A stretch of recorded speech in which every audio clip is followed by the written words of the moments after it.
hotline. Folsom Lake Honda is, of course, your one-stop Honda shop. And joining us on that hotline is our friend Rafael Barlowe, Director of Scouting at the NBA Big Board. Rafael, thank you for your time. It is much appreciated on this Wednesday, my friend. Let's start with Kris Murray, because he's somebody that a lot of people here in Sacramento have been mentioning. Compare his game to Keegan's, Rafael, for us, please. There's some similarities, obviously, because they're twins. I know one is right-handed, one is left-handed. I mean, obviously, Keegan is the better player, but I think that just the 1 year age difference could end up being like a 20 spots draft difference. And so, but I think Kris is good. I think the thing about Kris that a lot of people are underestimating is that you got a guy that's ready to come in to contribute right away. And by the end of his rookie year, you have him in his prime. So you're going to get some really good years out of him. Oh, I thought we lost him. We got you there? Yes. Yeah, okay. You hear me? Yeah, got you. We got you now. Okay. So when you say it might cost him, 20 spots, when you talk about his age, are you saying that he just might be available when the Kings are on the board? I think so. I think that some teams are going to gamble on upside and guys that are younger.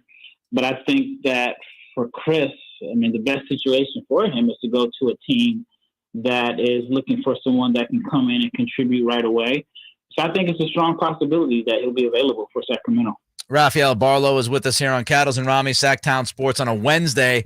Another guy that's been linked with the Kings, he came in recently to work out for them, Rafael, is Trayce Jackson-Davis from Indiana. What does he bring to the table as a player? Well, you can make a case and say he is, on paper, the most productive player in this class outside of Wembanyama. Just looking at rebounds, he blocks shots. He is a very, very underrated passer. Yeah. A little bit undersized, and he doesn't stretch the floor. At least he didn't show that he could stretch the floor in college. But I think that he's someone that probably can shoot it better than we think. It's just he was so dominant at the college level playing around the basket, and it was really no need for him to bail defenses out by shooting jumpers when they couldn't stop him inside. Kings fans aren't used to this team drafting where they're drafting this year. They're more used to being in the lottery, top 5, top 10, somewhere around there. Is this a good year, though, to be where they're at? Is this a deeper draft than we've seen in previous years, or are they going to have a tough time finding some talent there? No, it's a lot of talent. I think between 15 through 30, it's pretty fluid. And, I mean, if a guy goes 15, it wouldn't surprise me. If he falls to 25 or even 30, it wouldn't surprise me. It's a lot of young wings. I think it's somewhat of a crapshoot in a sense because, for the most part, teams are trying to 19-year-olds after like 30 games. So there's going to be some hits, there's going to be some misses, but I think it's a draft where someone could be in the late 20s or mid-20s and they provide the same value as someone selected in the lottery. Rafael Barlowe, Director of Scouting at the NBA Big Board, is with us here on the Folsom Lake Honda Hotline. Rafael, one more from me on the Kings here. I want to drill down on possible targets or at least level of talent. Some of the more intriguing names in the 20 to 25 range that we haven't brought up yet. That no Murray, no Trayce Jackson-Davis. Some other names that you could see going between that 20 and 25 spot that would make some sense. Yeah, one name that sticks out to me is Dariq Whitehead. And Whitehead was someone that a lot of people thought was going to be a top 5 to 10 pick coming into the season. He suffered like a broken foot, and I want to say it was like October. Came back. Wasn't really the player that everyone thought he would be, but the reason I was impressed with his production was the ball in his hand, had to settle as a spot-up shooter. He shot over 40% from 3. And so if he can put the 3-point shooting that he showed this year in college along with the ball handling and the playmaking that made him such a highly touted prospect coming into college, then whoever gets him late in the first round they could have a real steal there. Is Victor Wembanyama really the the unicorn that he's being? Is there a hole, a flaw in this guy's game, or something that you see that could be the Achilles heel in what seems like a can't miss prospect there? I mean, obviously he can get better as a shooter, and he can get stronger and develop a little bit more physically. But I've had a chance to watch him play live maybe 4 or 5 times. And watching him play like last season, I thought, okay, I get the potential. Then I went to Paris and watched him play a couple times. And I mean, it was really an NBA spacing at the showcase against Scoot Henderson. You really saw what he's capable of. I mean, a lot of people aren't realizing that the first game was on a Tuesday and he played in France on a Friday night. So it was literally Friday night game, fly across the country on, I want to say like they probably got to the States on Sunday, had a day off, and then he goes out and scores, I think it was like 34 points in his first game. And I think he's just going to look really good with NBA spacing and with like NBA playmaking. Like he had a small point guard in Tremont Waters who wasn't able to really utilize him as a vertical lob threat because Tremont is so small. So imagine him with a good point guard that can see over the top of defenses and that can get him those easy lobs. And we're talking about a guy with a 7'5" with like an 8'9" wingspan or something like that can jump out the gym. So he can even get those easy points. I even talked about what he does on the defensive end.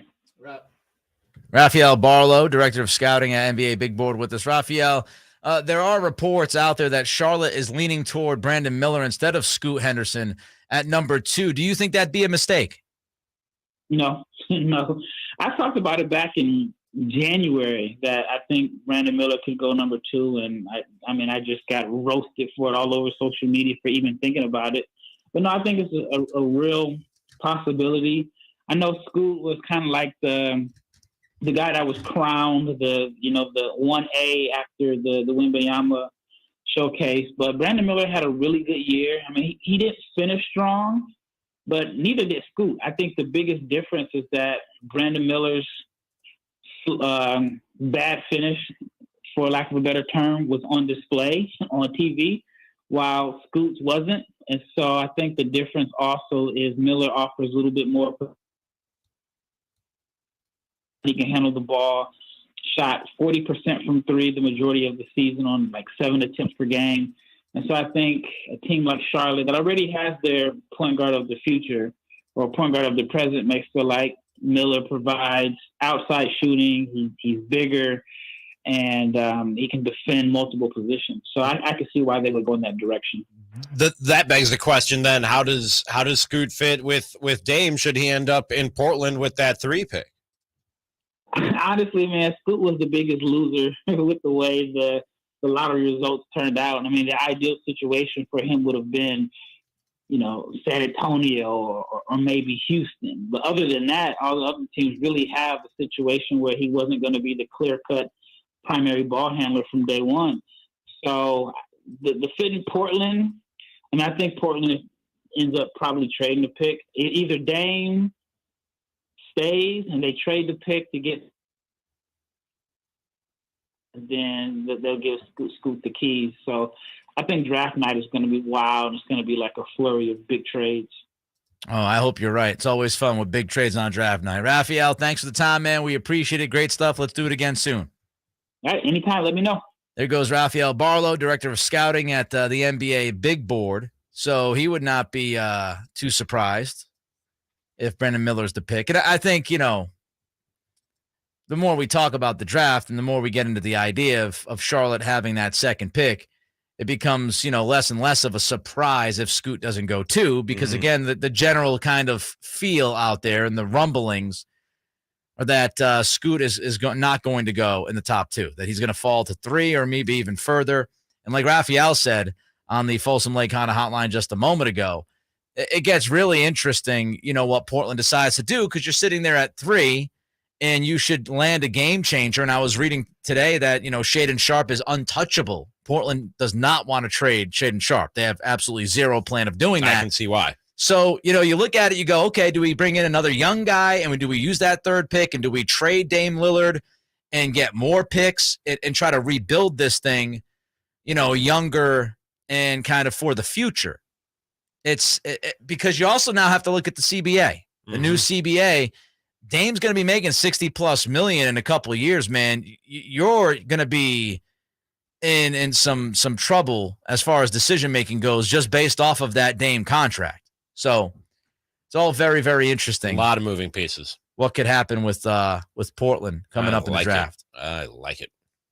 Yeah, man.